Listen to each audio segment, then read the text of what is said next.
ஒரு தமிழாசிரியர் சொன்னார், பகவத்கீதையில 700 ஸ்லோகம் இருக்கு இல்லையா, கண்ணன் 700 ஸ்லோகம் சொல்லியிருக்க வேண்டாம், 700 அப்படின்னு சொன்னாலே போதும். 7னா டிப்ரஸ் ஆகி உட்காராத, எழுந்துரு. 100னா சண்டை போடுன்னு அர்த்தம். 700 எழுந்துரு, சண்டை போடு சொன்னா போதுமே. அதை விட்டுட்டு இவர் எதுக்கு 700 ஸ்லோகம் உட்காந்து சொல்லிட்டு இருந்தார்? அப்படின்னா அங்க விஷயம் இருக்கு. அவன் என்ன சொல்லிட்டான், எனக்கு எது மிகச்சிறந்த நன்மையோ அதை நீ சொல்லுன்னு கேட்டு சரணாகதி பண்ணிட்டான். அந்த இடத்துல கீதா பாஷ்யத்துல ராமானுஜர் விளக்குகிறார், சரணாகதம் பார்த்தம் உத்திஷ்ய சாஸ்திராவதரணம் கிருதம்னார். ஒருத்தன் காலில் விழுந்து சரணாகதி பண்ணிட்டான்னா அவனுக்கு மிகச்சிறந்த நன்மை எதுவோ அதை செஞ்சிடணும். வெறுமனை சண்டை போடுன்னு சொன்னா போதாது, அவன் காலில் விழுந்து சரணாகதி பண்ணி எனக்கு மிகச்சிறந்த நன்மையை சொல்லுங்கிறான். எல்லாருக்கும் மிகச்சிறந்த நன்மை எதுன்னா முக்தி அடைவது, வைகுண்டம் போவது. அப்ப முக்திக்கான வழி என்னங்கிறத அர்ஜுனனுக்கு சொல்லணும்.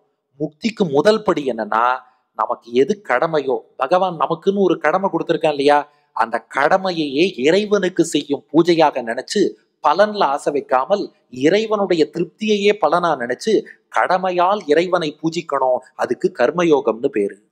இத பண்ண பண்ண மனசு தூய்மையாகும், ஆத்மாவை பற்றின சிந்தனை வரும். ஆத்மா நான் யாருன்னு சிந்திப்போம், அதற்கு ஞான யோகம்னு பேரு. இந்த ஆத்மாவை சிந்திக்க சிந்திக்க ஆத்ம தரிசனம், ஆத்மானா என்னங்கிற அந்த உணர்வு வரும். என்ன புரிஞ்சுப்பான்னா, இந்த ஆத்மாவுக்குள் ஆத்மாவாக கண்ணன் இருக்கிறான், பரமாத்மான்னு ஒருத்தன் இருக்கான். அந்த பரமாத்மாவுக்கு சரீரமாக பரமாத்மாவுக்கு தொண்டன் ஜீவாத்மான்னு புரிஞ்சுட்டு அந்த பரமாத்மாவை காதலோடு அன்போடு தியானிப்பான். அதற்கு பக்தி யோகம்னு பேரு. அப்போ முதல்ல கடமையை பலனில் பற்று வைக்காமல் பெருமாளுக்கு செய்யற பூஜையா செஞ்சு கர்மயோகத்துல ஈடுபடணும். பலன் மனசு தூய்மையாகும். அடுத்து தூய்மையான மனசுல ஆத்மாவை பத்தி சிந்தித்தா ஆத்ம தரிசனம் கிடைக்கும், அது ஞான யோகத்தின் பலன். அதுக்கப்புறம் ஆத்மாவுக்குள் ஆத்மாவான கண்ணனை தியானிக்கணும், அதற்கு பக்தி யோகம்னு பேரு. ஸ்வதர்ம ஞான வைராக்கிய சாத்திய பக்தியேக கோச்சரகா நாராயண பரம் பிரம்ம கீதா சாஸ்திரே சமீரிதகான்னு ஒரு ஸ்லோகத்துல மொத்த கீதையின் சாரத்தை ஆள வந்தார் என்ற மகான் வழங்கியிருக்கார். இதுதான் கீதையின் சாரம்னு பெரியோர்கள் சொல்லியிருக்கா. ஆனால் நீங்க போஸ்டர்லாம் பாத்தீங்கன்னா, எது நடந்ததோ அது நன்றாகவே நடந்தது, எது நடக்கின்றதோ அது நன்றாகவே நடக்கின்றது, எது நடக்கவே போகிறதோ அதுவும் நன்றாகவே நடக்கும், உன்னுடையதை எதை இழந்தாய், எதற்காக அழுகிறாய், எதை நீ கொடுத்தாயோ அது இங்கேயே கொடுக்கப்பட்டது, எதை நீ எடுத்தாயோ அது இங்கிருந்தே எடுக்கப்பட்டது, இப்படின்னு எங்கேயும் கீதையில இல்ல. அது என்ன மாதிரி யாரோ கீதா சாரம்னு எழுதி வச்சுட்டாப்புல இருக்கு. ஆச்சாரியர்கள் சொன்ன கீதா சாரம்ங்கிறது கர்மயோகம், ஞான யோகம், அடுத்து பக்தி யோகம். இதுல ஈடுபட்டு அப்படியே தமிழாக்கம் சுவாமி தேசிகன் வழங்குறார். கருமமும் ஞானமும் கொண்டெழும் காதலுக்கு ஓர் இலக்கென்று அருமறை உச்சியுள் ஆதரித்து ஓதும் அரும்பிரமம் திருமகளோடு வரும் திருமால் என்று தான் உரைத்தான், தரும முகந்த தனஞ்சயனுக்கு அவன் சாரதியே. இப்படி பகவத்கீதையை அவனுக்கு உபதேசம் பண்ணி, அப்ப நீ மோட்சம்ங்கிறது தான்ப்பா உனக்கு மிகச்சிறந்த நன்மை. அப்போ மோட்சத்துக்கான முதல் படி என்ன? கர்மயோகம், கடமையை செய்வது. அப்ப அர்ஜுனனுக்கு எது கடமை? அதனால சண்டை போடுன்னா.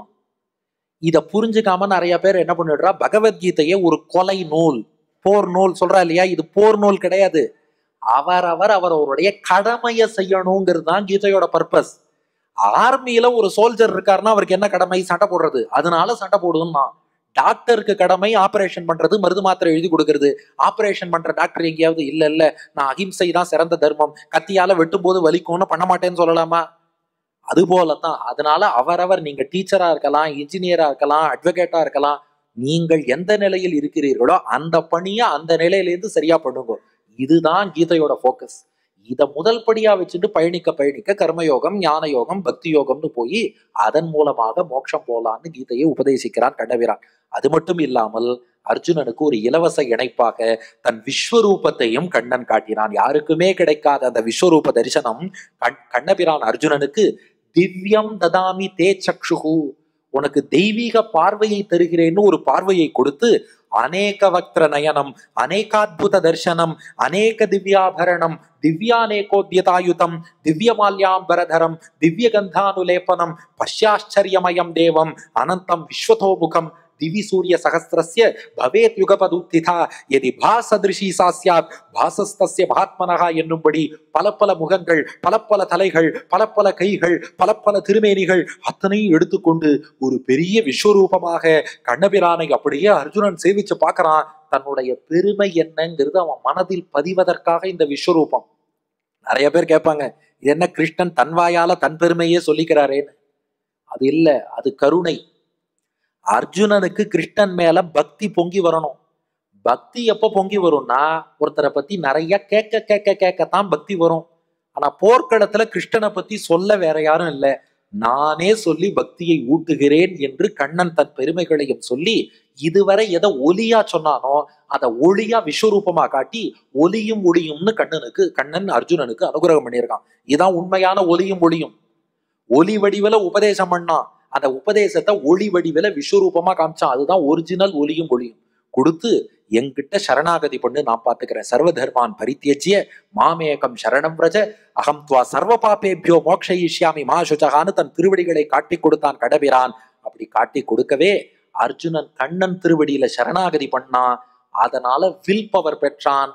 வில் பவரோடு வில் எடுத்துன்னு மீண்டும் எழுந்தானான். முதல் அத்தியாயத்துல காண்டீவம் ஸ்ரம்சதே, காண்டீவம் விழுந்துருது இல்லையா? கீதையோட கடைசி ஸ்லோகம் பாருங்க, எத்திர பார்த்தோ தனுர்தரகான் இருக்கும்.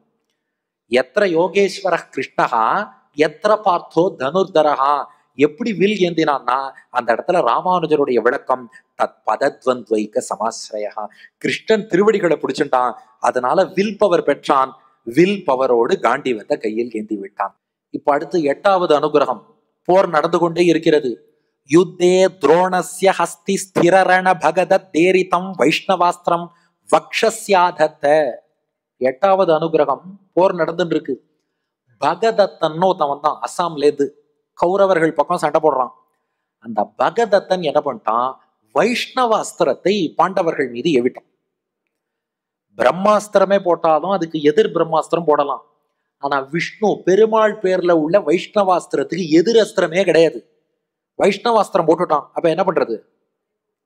எல்லாரும் போக வேண்டியதான் வைகுண்டத்துக்கு, விஷ்ணுகிட்டே போக வேண்டியதான். கிருஷ்ணன் என்ன பண்ணா தெரியுமா? இதை நம்பிள்ள ஈட்டுல சாதிக்கிறார். அந்த புறத்தாலே காத்தான். பெருமாளோட அந்த புறம் இது. அவர் திருமார்பு, திருமார்புல தானே பிராட்டி உட்காந்துருக்கா. வக்ஷஸ்தலத்துல வடிவாய் நின் வலமார்பினில் வாழ்கின்ற மங்கை. வைஷ்ணவாஸ்திரம் வந்துட்டு இருக்கு. தன் அந்த புறத்தையே பலி கொடுத்தாவது பக்தர்களை காக்கக்கூடியவனா பகவான். அர்ஜுனன் மீது வைஷ்ணவாஸ்திரம் வருது.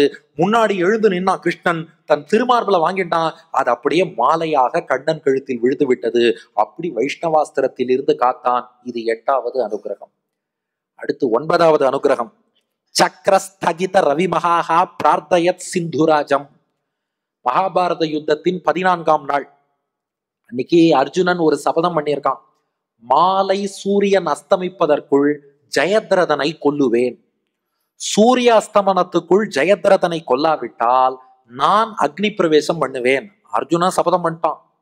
ஆனா அன்று மாலை வரை, சூரியன் அஸ்தமிக்கும் வரை துரியோதனன் ஜெயத்ரதனை எங்கேயோ மறைச்சுட்டான். என்ன பண்ணாலும் கண்டுபிடிக்க முடியல. சூரியன் மறைஞ்சுடுத்து. அர்ஜுனன் கிருஷ்ணனை பார்த்தான். கிருஷ்ணன் சொன்னா, அர்ஜுனா வேற வழி இல்லை, நெருப்புல குதிக்க வேண்டியதான்டா, குதிச்சிருன்ட்டான். என்ன கிருஷ்ணா நீயே இப்படி சொல்ற? கிருஷ்ணன் சொன்னா, ஆமா என்ன கேட்டுடாடா சபதம் பண்ண, நீ பாட்டுக்கு ஜெயதரதனை கொல்லலைன்னா அக்னி பிரவேசம்ட்ட, அவ்வளவுதான், குதிக்க வேண்டியதான்னா. சரின்ட்டு அர்ஜுனன் அக்னி மூட்டுறான். கிருஷ்ணன் சொன்னான், அர்ஜுனா நீ ஒரு சுத்த வீரன், அதனால அக்னி பிரவேசம் பண்ணும்போது யூனிஃபார்ம்ல தான் பண்ணணும். கவச்சம், வில், அம்பு எல்லாத்தையும் கையில வச்சுக்கோமா. அப்படியே வச்சுட்டான். அடுத்து கிருஷ்ணன் சொன்னான், பிரதட்சணம் பண்ணிட்டு தாண்டா அக்னி பிரவேசம் பண்ணணும், அக்னிய பிரதட்சணம் பண்ணுன்னா. அக்னிய வலம் வந்தான். அர்ஜுனன் அக்னி பிரவேசம் பண்றதை எட்டி பார்க்கறதுக்காக ஜெயத்ரதன் அப்படியே வந்து நின்னான். கிருஷ்ணன் சொன்னா, அங்க பார் ஜெயத்ரதன் இருக்கான், அம்பு போடு. ஆனா ஒரு நிமிஷம் அர்ஜுனா, நீ போடுற அம்பு என்ன பண்ணணும், ஜெயத்ரதன் கழுத்தை அறுத்து இங்க தள்ளக்கூடாது. இப்ப நாம எங்க இருக்கோம்? குருக்ஷேத்திரம். இங்கேருந்து இவன் கழுத்தை அறுத்து இந்த அம்பு காசி வரைக்கும் கொண்டு போகணும். குருக்ஷேத்திரம் டு காசி. காசியில இவன் அப்பா விருத்தக்ஷத்ரன்னு ஒருத்தர் இருக்கார். அவர் அங்க உட்காந்து இப்ப சந்தியாவந்தனம் பண்ணுவார். சூரியன் அஸ்தமிச்ச நேரம் சந்தியாவந்தனம் பண்ணிட்டு இருப்பார். அவர் மடியில போய் இவன் தலை விழணும், அந்த மாதிரி தூக்கி வீசு. அர்ஜுனன் தன் காது வரை நாணை இழுத்தான். காண்டீவத்துல இருந்து பானம் போட்டான். ஜெயத்ரதன் தலையை அறுத்தது. அறுத்து அப்படியே தலை போயிட்டே இருக்கு. சகுனி ஆள் அனுப்பினான், அந்த தலை எங்க போறதுன்னு பாடுறான்னா. ஏன்னா ஜெயத்ரதனோட அப்பாவுக்கு விருத்தக்ஷத்திரன்னு பேரு. அவர் ஒரு வரம் வாங்கி வச்சிருக்கார். மகாபாரதத்துல நிறைய வரமும் உண்டு, சாபமும் உண்டு, அதெல்லாம் ஞாபகம் வச்சுக்கணும். இந்த ஜெயத்ரதனோட அப்பா என்ன வரம் வாங்கியிருக்காருன்னா, என் மகனோட தலைய யார் கீழே தள்ளுறானோ அவன் தலை வெடிச்சு சுக்குநூறு ஆகணும்னு இருக்காரு. இப்ப சகுனி என்ன சொல்றான், இந்த தலை கீழே விழுந்துருத்துனா அர்ஜுனன் தலை வெடிச்சிடும். அர்ஜுனன் பானம் போட்டு அவன் தலைய தனியா பறக்க விட்டுருக்கான். அது கீழே விழுந்துருத்துனா அர்ஜுனன் தலை வெடிச்சிடும். ஃபாலோ பண்ணிட்டே போனான். ஆனா அது ரொம்ப தூரம் போயிடுத்து. சகுனியோட ஆள்களால ஃபாலோவே பண்ண முடியல. காசியில விருத்தக்ஷத்திரன் இவனோட அப்பா, ஜெயத்ரதன் அப்பா கரெக்டா சந்தியாவந்தனம் பண்ணிட்டு இருக்கார். அவர் கையில போய் விழுந்துதான். சீச்சி என்ன மண்டை ஓடு அப்படின்னு கீழே தள்ளினார். விருத்தக்ஷத்திரன் தலை வெடிச்சு சுக்குநூறு ஆயிடுச்சு. தன்வினை தன்னை சுடும். என் பையன் தலையை யார் கீழே தள்ளி விடுறாளோ அவன் தலை வெடிக்கணும்னா அவன் பையன் தலைய அவனே கீழே தள்ளினா அவன் தலையை வெடிச்சிருச்சு. துரியோதன சொன்னான், அர்ஜுனா அக்னி பிரவேசம் பண்ணுன்னா. அவன் சொன்னான், அதான் ஜெயத்ரதன் அடிச்சு கொண்டாச்சே. துரியோதன சொன்னான், சூரியன் அஸ்தமிப்பதற்கு முன்பு தலையை வெட்டுவதாகத்தான் சொன்னாய், சூரியன் தான் அஸ்தமிச்சுட்டானே, அதனால இதுக்கப்புறம். ஜெயத்ரதன் யாருன்னா துரியோதனனுடைய தங்கையின் கணவன். சொந்த மாப்பிள்ள போயிருக்கான், அதை பத்தி கவலை இல்ல. அர்ஜுனன்ட்ட சொல்லிட்டு இருக்கான், தோபார் நீ இப்போது அக்னி பிரவேசம் பண்ணித்தான் ஆக வேண்டும், அக்னி பிரவேசம் பண்ணுன்னா. கிருஷ்ணன் இப்படி கையை தூக்கினான். சக்கராயுதம் வந்து கையில உட்காந்துது. பார்த்தா சூரியன் அஸ்தமிக்கவே இல்லை. கிருஷ்ணன் சொன்னான், துரியோதனா போடா முட்டாள், சூரியன் அஸ்தமிக்கவே இல்லடா, நான் தான் இதுவரை என் சக்கராயுதத்தால் சூரியனை மறைத்து வைத்தேன். இதோ சூரியன் பிரகாசிக்கிறான் பார். சூரியன் அஸ்தமிப்பதற்குள் அர்ஜுனன் ஜெயத்ரதனை கொன்று விட்டான், அதில் சந்தேகம் இல்லைன்னு சொல்லி அர்ஜுனனுடைய உயிரை காப்பாற்றினான். இது 9வது அனுகிரகம். அடுத்து 10வது அனுகிரகம். துரோணரை அழித்து விடுகிறார்கள் பாண்டவர்கள். துரோணர் போனவாறே அஸ்வத்தாமாவுக்கு கோபம் வந்துருச்சு. அவன் பாண்டவ சேனை மீது நாராயணாஸ்திரத்தை போட்டுட்டான். வைஷ்ணவாஸ்திரத்துக்கும் எதிரஸ்திரம் கிடையாது, நாராயணாஸ்திரத்துக்கும் எதிரஸ்திரம் கிடையாது. நாராயணாஸ்திரம் அர்ஜுனனுக்கு என்னன்னே புரியல, வருது. கண்ணன்ட்ட கேட்டான், கிருஷ்ணா இது என்ன ஏதோ அஸ்திரம் வருதே, நான் பார்த்ததே இல்லையேன்னா. கிருஷ்ணன் சொன்னா, இது எல்லா குருவும் பண்ணக்கூடிய விஷயம்தான். தன்னோட பெஸ்ட் சிஷ்யனுக்கு சொல்லாத ஒரு வித்தியை தன் பையனுக்கு குரு சொல்லி வைப்பாராம். ஏன்? இந்த பெஸ்ட் சிஷ்யனால தன் பையனுக்கு ஆபத்து வந்தா அந்த ஒரு வித்தியை வச்சு அவன் தப்பிச்சுக்கணும். அது போல துரோணர் தன்னுடைய பெஸ்ட் சிஷ்யன் அர்ஜுனனுக்கு எல்லாம் சொல்லி கொடுத்தார். நாராயணாஸ்திரத்தை மட்டும் சொல்லி கொடுக்கல, அதை தன் பிள்ளை அஸ்வத்தாமாவுக்கு சொல்லி கொடுத்துருக்கார். நீ துரோணரை கொண்ட கோபத்துல அஸ்வத்தாமா நாராயணாஸ்திரம் போட்டிருக்கான். இதுக்கு எதிர் அஸ்திரமே கிடையாது. அப்ப அர்ஜுனன் கேட்டான், அப்ப எல்லாரும் போக வேண்டிதானா? ஒரே ஒரு வழி இருக்கு. அஞ்சலி முத்திரை காமிச்சா, யார் கை கூப்பிடறாளோ, இந்த முத்திரைக்கு அஞ்சலி முத்திரைன்னு பேரு.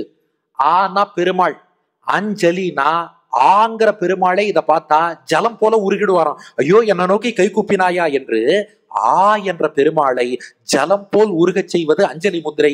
கை கூப்புங்கோ தப்பிச்சுக்கலான்னு கிருஷ்ணன். எல்லாரும் கை கூப்பினா. பீமன் மட்டும் சொன்னான், அப்படி கதை அது என்ன கை கூப்புறது, ஒரு கை பார்த்துடுறேன்னா. அர்ஜுனனும் கிருஷ்ணனும் பார்த்தா இது இப்படி சரிப்பட்டு வராது. அர்ஜுனன் ஒரு கையை பிடிச்சான், கிருஷ்ணன் ஒரு கையை பிடிச்சான், 2 பேரும் பீமனோட 2 கையை பிடிச்சு கூப்ப வச்சுட்டா. என்ன புரியுது?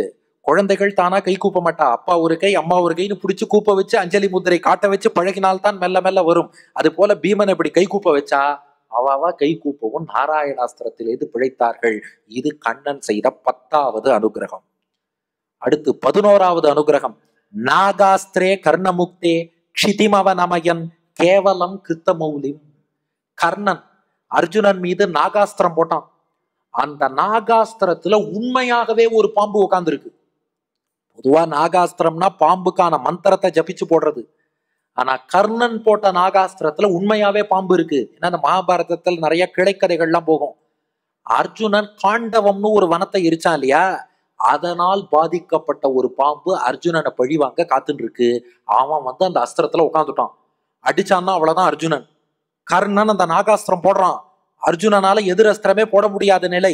அப்ப கிருஷ்ணன் என்ன பண்ணான், தன்னுடைய திருவடி கட்டை விரலால அப்படி லேசா தேர் அழுத்தினான். தேர் ஓரடி கீழே போச்சு. அர்ஜுனன் நெற்றியில் பாய வேண்டிய பானம் தலைக்கு வந்தது.